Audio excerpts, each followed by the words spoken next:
لوگوں نے ایک اپنا گھڑا ہوا لباس ہے، میں جسے بھارتیہ کرتا پیجامہ کہتا ہوں، اکثر لوگ اسے سنت لباس کہتے ہیں، حالانکہ اس کا سنت لباس سے جو اللہ کے نبی صلی اللہ علیہ وسلم پہنا کرتے تھے ہزاروں کلومیٹر تک کوئی واسطہ نہیں ہے۔ یہ ہمارا بر صغیر کا لباس ہے۔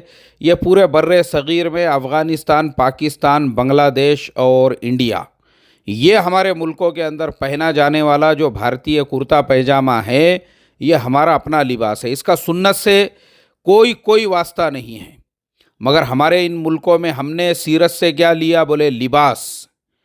پھر کھانے کے اندر اگر آپ دیکھو گے تو دسترخوان کے اوپر ہم کو جو ہے سنتیں یاد آتی ہے، میٹھا کب کھانا چاہیے۔ ایسے ہی ہم نے بہت ساری سنتیں اپنے دل سے گھڑی ہوئی ہے، اور جو اصل سنتیں تھیں جس کو ہم نے چھوڑ دیا اور جس پہ میں عمل کرتا ہوں۔ سب سے پہلی سنت، اللہ کے نبی صلی اللہ علیہ وسلم کی سیرت کو اگر آپ اٹھا کر دیکھو گے تو آپ کو پتہ چلے گا کہ جب آپ کی عمر مبارک 20 اور 22 سال تھی، تب سے آپ مکے والوں کا مال تجارت لے کر ملک شام کا سفر کیا کرتے تھے۔ اب مجھے بتاؤ، ہمارے یہاں پہ یہ سنت کو کیوں ہائی لائٹ نہیں کیا جاتا ہے کہ بھائی مسلمان کا جو مقصد ہے، یا ایک مسلمان وہ صرف بھنگار کا گاڑے والا، آٹو رکشے والا، پان کی ٹپری والا، اللیگل گٹکوں کا دھندا کرنے والا، یہ خالی یہی بزنس ہے، مسلمان کے بزنس نہیں ہیں۔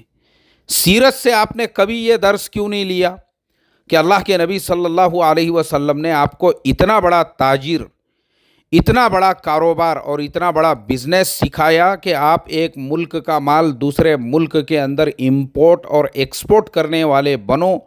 یہ ہم نے سیرت سے نہیں سیکھا۔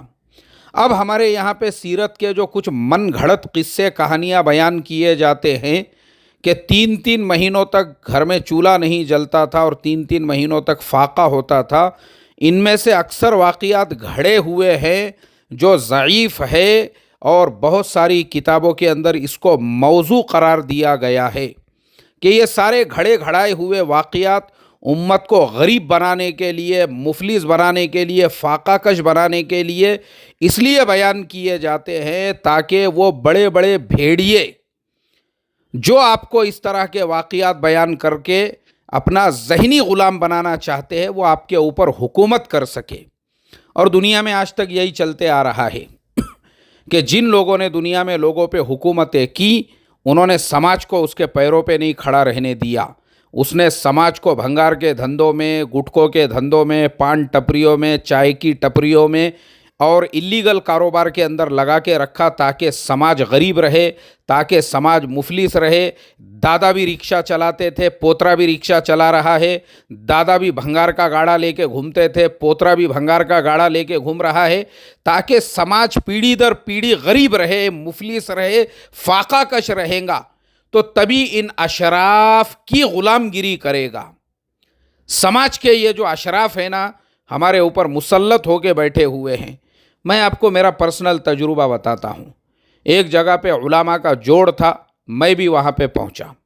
اب جب میں وہاں پہ پہنچا تو جو بیان کرنے والے صاحب تھے وہ بیان میں یہ کہہ رہے تھے کہ بولے دیکھو، علماء نے مالدار نہیں ہونا چاہیے، علماء نے غریب ہی رہنا چاہیے۔ یہ غربت، یہ افلاس، یہ فاقہ کشی علماء کو میراث میں ملی ہے، کیونکہ علماء انبیاء کے وارثین ہیں، تو ایسی ہی فاقہ کشی اور غربتیں۔ تو میں سوچنے لگا، کیونکہ بھائی میرا مطالعہ بچپن میں، میری عمر 8-10 سال تھی، میں تب سے مطالعہ کرتا ہوں، تو میں اندھا بہرا بن کے کسی کی بات پہ بھی بھروسہ نہیں کرتا ہوں، چاہے بیان کرنے والا جو ہے وہ اپنے وقت کا علامہ ہو، چاہے وہ کوئی بھی ہو۔ تو میں سوچنے لگا کہ بھائی انہوں نے کن انبیاء کی سیرت پڑھی ہوئی ہے۔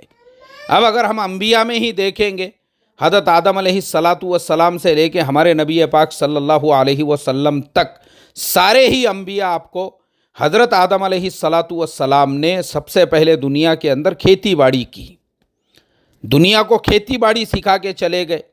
حضرت نوح علیہ السلام وہ ستاری کا کام کرتے تھے، کارپینٹر تھے۔ باقی کے بھی انبیاء کی سیرت دیکھو، حضرت شعیب علیہ السلام کو شعیب کے معنی آتے ہیں گھاٹی والے۔ اب میں خود سعودی عربیہ کے اندر اس وادی کا سفر کر چکا ہوں جہاں حضرت شعیب علیہ السلام رہتے تھے۔ آج بھی آپ کو جو ہے سعودی عربیہ میں مدائن صالح کے نام سے ایک شہر ملے گا، وہ بہت بڑی گھاٹی ہے، اس کو گھاٹی ہی جو ہے شعیب علیہ السلام کی گھاٹی کہا جاتا ہے۔ اب وہ گھاٹی کو شعیب علیہ السلام کی گھاٹی کیوں کہتے ہیں؟ شعب سے شعیب بنا ہوا ہے، اور شعب کے معنی ہی گھاٹی یعنی ویلی کے آتے ہیں، کیونکہ ان کے پاس ہزاروں بکریاں تھیں، ہزاروں بکریاں۔ اب میرا سوال ہے، ہمارے کتنے علماء ایسے ہیں جن کے پاس میں 5 بکریاں ہیں، 10 بکریاں ہیں، 25 بکریاں ہیں، 20 بکریاں ہیں؟ مجھے آپ بتا دو۔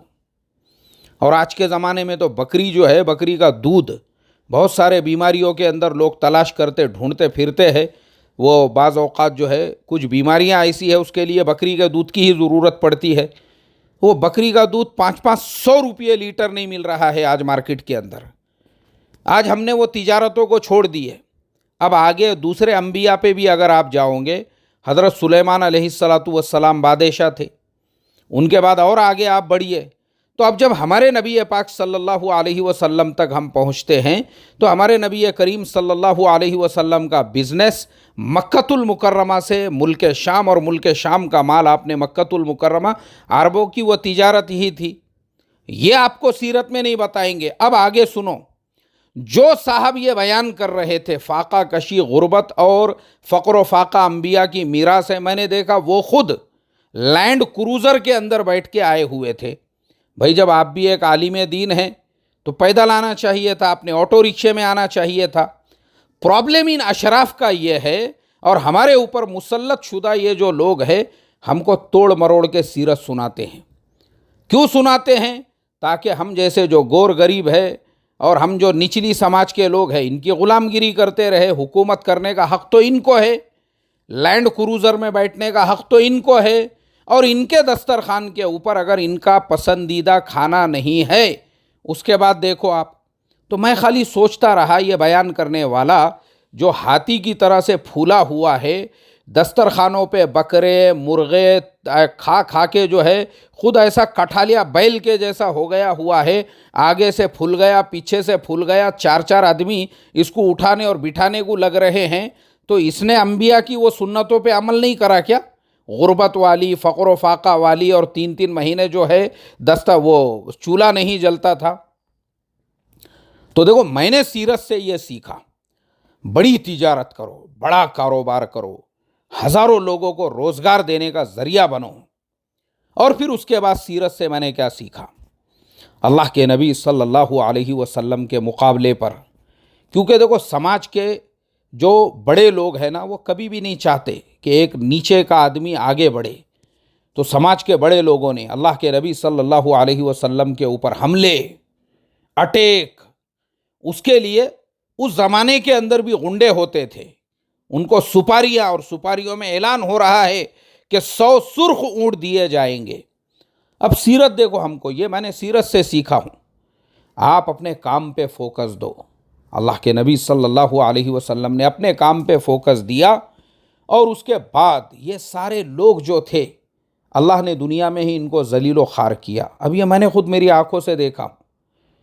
میں ایسے لوگوں کے نات کو نہیں لگتا ہوں، لیکن بعد میں دیکھتا ہوں 7.5 فٹ کے تھے، 3 فٹ کے ہو گئے، اور پھر ایسی اللہ نے ذلت بھری موت دیا۔ بولے 250 کلو کا پہلوان تھا، مرتے وقت میں جو ہے 25 کلو وزن باقی رہ گیا، کیونکہ ہڈیاں اور چمڑا باقی رہ گیا ہوا تھا۔ تو کیا ہوتا ہے نا، آپ کو کسی سے بدلہ لینے کی ضرورت نہیں ہے۔ لیڈر صاحب تھے، اللہ نے لیڈری چھین لیا۔ پتہ چلا داماد پر، بیٹے پر، بھتیجے پر، سب پہ مکوکا لگ گیا ہوا ہے، اور خود کے نام پہ بھی جو ہے 2-4 سمن نکل گئے ہوئے ہیں، اور پولیس ڈھونڈتے پھر رہی ہے۔ کس کو؟ ان لوگوں کو جنہوں نے مشرکین مکہ کے راستے پہ چلتے ہوئے آپ کے خلاف میں سازشیں، شڑینتر اور پلاننگیں کی تھی۔ آپ کو کچھ کرنے کی ضرورت نہیں ہے۔ اللہ تعالیٰ خود ان کے انکاؤنٹر کراتا ہے، اللہ تعالیٰ خود ان کو جیل کی سلاخوں کے پیچھے بھجواتا ہے، گھر بیٹھے بیٹھے ذلیل و خوار کرتا ہے اللہ تبارک و تعالیٰ۔ بس آپ اللہ کے نبی صلی اللہ علیہ وسلم کی اس سنت پر عمل کرو، اپنے کام پہ اوپر فوکس دو آپ۔ اللہ کے نبی صلی اللہ علیہ وسلم نے آپ کا جو مشن تھا لوگوں کو اللہ کی طرف بلانے کا، آپ وہ کرتے رہے۔ یہ سازشیں کرنے والے، یہ شڑینتر رچنے والے دنیا سے نیست و نابود ہو گئے۔ اب ہم یہ سیرت سے نہیں سیکھتے ہیں، یہ باتیں ہم کو سیرت سے نہیں سیکھی جاتی ہے، اور ہم سیرت سے یہ نہیں سیکھ کر پھر کیا کرتے ہیں؟ لڑائی جھگڑوں کے اندر لگ جاتے ہیں، اپنی صلاحیتوں کو برباد کرتے ہیں۔ بھئی وہ چکروں میں آپ کو نہیں پڑنا ہے۔ پھر میں نے سیرت سے کیا سیکھا؟ پھر میں نے یہ سیکھا کہ جب اللہ کے نبی صلی اللہ علیہ وسلم مکۃ المکرمہ سے مدینہ منورہ ہجرت کر کے گئے تو آپ نے دیکھا کہ انصار مدینہ جو ہے وہ یہودیوں کے مقروض ہے، اور یہودی ان کو سود سے قرضہ دیتے ہیں۔ تو سب سے پہلا مشن آپ نے یہ بنایا کہ انصار مدینہ کو ان کے پیروں پہ کھڑا کیا جائے۔ تو جو کھیتی باڑی کے لائن کے ایکسپرٹس اور ماہرین تھے، ان کے ذریعے سے آپ نے انصار مدینہ کو یہ درس اور سبق سکھایا کہ زیادہ سے زیادہ ان کے کھجوروں کی پیداوار کیسے بڑھے، اور وہ جلدی سے جلدی جو ہے جو مدینے کے یہود تھے ان کے قرضوں سے باہر نکلے۔ اور انصار مدینہ کو آپ نے ان کے پیروں پہ کھڑے کر دیا۔ تھوڑے سالوں کے بعد سود کے حرمت کی آیت قرآن میں نازل ہوئی۔ یہ مشن ہے اللہ کے نبی صلی اللہ علیہ وسلم کا کہ سماج کسی کا محتاج نہ رہے اور کسی کا مسکین نہ رہے۔ اب ہمارے یہاں ہم ان چیزوں کو سنت ہی نہیں سمجھتے ہیں۔ اب میں آپ کو بتا دوں، ہمارے یہاں تو ایسی ایسی حدیثیں ہم نے گھڑی ہوئی ہے سنت اور سیرت کے نام پر۔ بہت ساری اللہ کے نبی کی جو سیرت کی جو بہت ساری باتیں ہیں، بہت سے لوگوں نے اس کو اپنی جماعت پہ تھوپ دیا، بہت سارے لوگوں نے اپنے مشن سے جوڑ دیا۔ تو دیکھو ایسے ہی سیرت کے اندر اور بھی بہت ساری سنتیں ہیں۔ یہ سب سنتوں کو سمجھنے کے لیے ہماری پلے لسٹ میں جاؤ، اور وہاں پہ ہمارے سیرت کے جو تفصیلی بیانات ہیں وہ آپ سنو۔ اور اگر ائمہ خطبہ میری بات کو سن رہے ہیں، کل جمعہ کا بابرکت دن ہے، اپنی مسجدوں میں ان سنتوں کو ہائی لائٹ کرو۔ ان سنتوں کو، بھارتیہ کرتے پیجامے کو جو تم سنت سمجھ رہے ہو وہ سنت نہیں ہے۔ بہت سارے لوگ بڑی بڑی جھپوٹیاں چھوڑی ہوئی ہے، ان کو لگ رہا ہے ہم نے زلفوں والی سنت کو زندہ کیا۔ بھائی زلفیں نہیں ہیں، تم ویسے جھپوٹیاں چھوڑ کر اللہ کے نبی صلی اللہ علیہ وسلم کی جو اتنی بابرکت زلفوں والی سنت تھی، ارے تم اس کا حق نہیں ادا کر رہے ہو۔ 6 مہینے سے تیل نہیں، اس میں بڑے بڑے ٹینے رینگ رہے ہیں، 6 مہینے سے کنگھی نہیں، یہ سنت نہیں ہے زلفوں کی۔ ایسے ہی بہت سارے لوگ پٹکا باندھ کر ان کو لگتا ہے امامے کی سنت، امامے کی یہ سنت نہیں ہے۔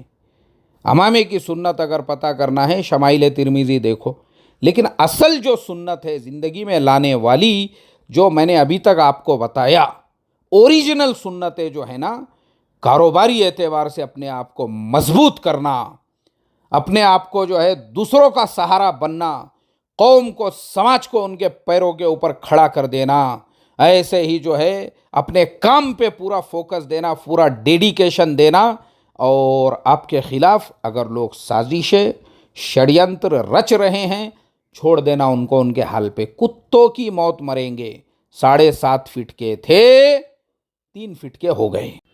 دوسروں کا آفس بند کرنے کو نکلے تھے، دوسروں کا آفس، کارپوریشن کی طرف سے خود کے 10 بلڈنگوں کی لسٹ ہاتھ میں تھما دی گئی، کبھی بھی بلڈوزر چل سکتا ہے۔ داماد جیل میں، بیٹا جیل میں، بھتیجا جیل میں۔ آمدار بننے کا تھا، صاحب کے دروازے پہ وہاں جا کے ماتھے ٹیک رہے تھے کہ صاحب ہم کو ٹکٹ دے دو، مگر چونکہ آپ کے مخالف تھے نا، آپ کے ساتھ تو اللہ کی مدد تھی، اس لیے صاحب ان کو ٹکٹ کیا دیتے، صاحب نے ہاتھ میں کٹورا دیے اور بولے بیٹا تمہاری اوقات آمدار بننے کی، نگر سیوک بننے کی تو کیا، گرام پنچایت کا ممبر بننے کی بھی نہیں ہے۔ اللہ حفاظت فرمائے۔ السلام علیکم ورحمۃ اللہ وبرکاتہ۔